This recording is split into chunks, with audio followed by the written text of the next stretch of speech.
साथियों नमस्कार। मेरे YouTube चैनल जरूरी सवाल पर आप सबका स्वागत है। एक बटे हुए समाज को डराने के लिए, बार बार डराने के लिए बटेंगे तो कटेंगे का नारा दिया जा रहा है। 22 अगस्त 2024 को उत्तर प्रदेश के मुख्यमंत्री योगी आदित्यनाथ ने बटेंगे तो कटेंगे का नारा दिया। एक मुख्यमंत्री के दिमाग में ऐसा ख्याल आना ही दर्शाता है कि वे संविधान के दायरे में रहकर काम करने में विश्वास नहीं करते। अगर कोई हिंसा कर भी रहा है तो मुख्यमंत्री के तौर पर यह उनके प्रशासन की जिम्मेदारी है कि वह किसी भी हमलावर के खिलाफ कानूनी कार्रवाई करते हुए पीड़ित की रक्षा करे। लेकिन वे तो खुद ही राज्य के दो समुदायों को एक दूसरे के खिलाफ करने के प्रयास में लगे हुए हैं। बटेंगे तो कटेंगे के नारे का समर्थन आरएसएस ने भी कर दिया है। एक तरफ तो आरएसएस दिल्ली में निजामुद्दीन औलिया की दरगाह में दिवाली मना रहा है और दूसरी तरफ वह हिंदुओं को मुसलमानों के खिलाफ एक हो जाने के लिए दिए जाने वाले नारे का समर्थन कर रहा है। आरएसएस के साथ ही भारत के प्रधानमंत्री ने योगी आदित्यनाथ और आरएसएस की तर्ज पर एक हैं तो सेफ हैं का नारा दिया।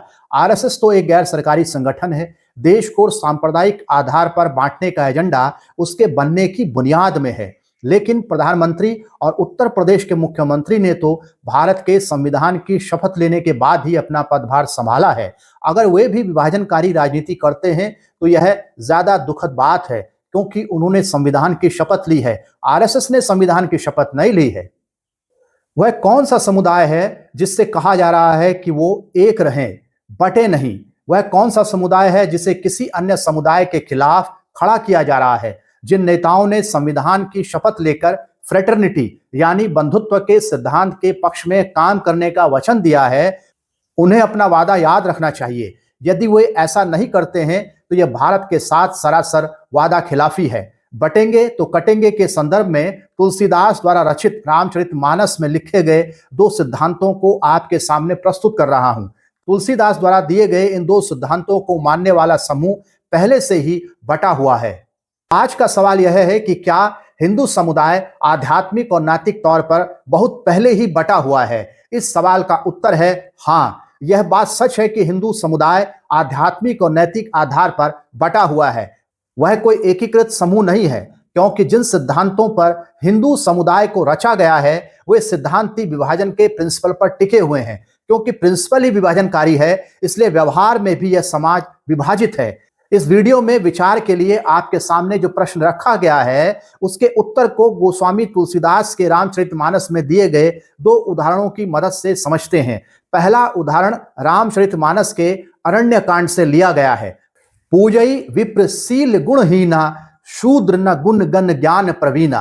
अर्थात तुलसीदास का कहना है कि ब्राह्मण चाहे ज्ञान और गुण से शून्य हो लेकिन उसकी पूजा करनी चाहिए, और दूसरी तरफ शूद्र चाहे कितना भी गुणी और ज्ञानी हो वो सम्मान का पात्र नहीं हो सकता।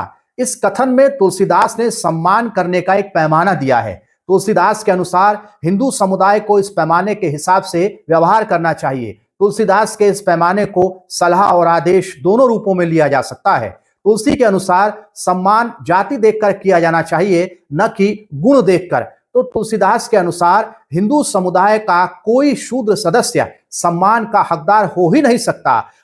अब आप ही बताइए कि जिस समुदाय में इंसानी रिश्तों को मजबूती देने वाला सम्मान जैसा एक बेहद महत्वपूर्ण तत्व भी जाति के आधार पर बटा हो, ऐसे बटे हुए समुदाय में बटेंगे तो कटेंगे का नारा दिया जा रहा है। मान लीजिए कि आपके सामने दो व्यक्ति उपस्थित हैं। एक मूर्ख होने के साथ साथ बदतमीज भी है और दूसरा विद्वान होने के साथ साथ शालीन भी है। तो आप दोनों में से किसे सम्मान के लायक समझेंगे? हो सकता है कि आप में से कुछ लोग कहें कि हम उस व्यक्ति को ही सम्मान के लायक समझेंगे जो समझदार और शालीन है। लेकिन तुलसीदास के पैमाने के अनुसार तो सम्मान देने से पहले आपको दोनों की जाति खोजनी होगी। अनैतिक मानकों पर टिके हुए समाज में ही कोई कबीर बन सकता है और अपना दर्द व्यक्त करने के लिए लिख सकता है कि जात न पूछो साधु की, पूछ लीजिए ज्ञान, मोल करो तलवार का, पड़ा रहन दो म्यान। तो जाति के मामले में कबीर तुलसी की एंटीथीसिस पेश कर रहे हैं। दूसरा उदाहरण भी रामचरितमानस से ही लिया गया है। यह उदाहरण मानस के बालकांड से है। यह उदाहरण बताता है कि भगवान श्री राम ने अवतार क्यों लिया। भगवान विष्णु ने राम के रूप में मनुष्य का रूप क्यों धरा? तुलसीदास लिखते हैं कि ब्राह्मण, गाय, देवता और संतों की रक्षा के लिए भगवान ने मनुष्य का अवतार लिया।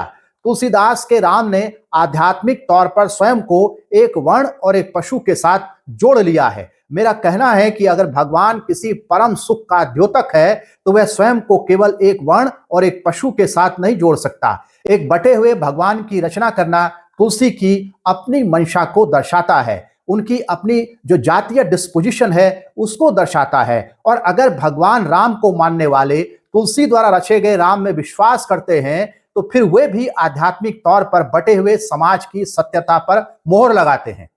तुलसीदास के राम ब्राह्मण और गाय की रक्षा के लिए हैं।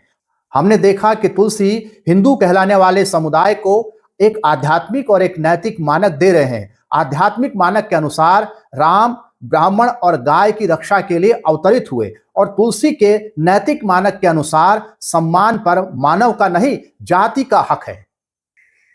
इस वीडियो के शुरू में मैंने सवाल पूछा था कि क्या हिंदू समुदाय आध्यात्मिक और नैतिक तौर पर बटा हुआ है? इस प्रश्न का उत्तर है हां। और ऐसे बटे हुए समुदाय में बंटने का डर दिखाकर कृत्रिम रूप से संगठित करने का आधारहीन प्रयास किया जा रहा है।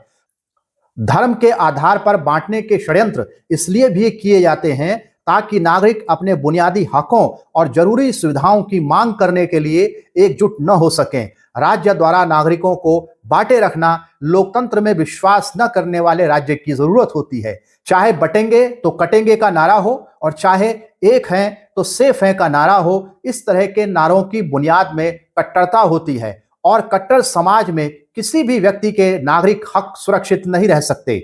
इसलिए धर्म के नाम पर एक समुदाय को एकजुट करने वाले संगठन और व्यक्ति रोटी, कपड़ा और मकान जैसी बुनियादी सुविधाओं की मांग को लेकर एकजुट होने वाले लोगों को बुरी नजरों से देखता है, क्योंकि ऐसे संगठन और व्यक्ति धर्म के नाम पर एक करने की आड़ में बुनियादी अधिकारों की मांग के मामले में नागरिकों को अकेला करने की रणनीति पर काम कर रहे होते हैं। नमस्कार, मैं वीरेंद्र सिंह रावत।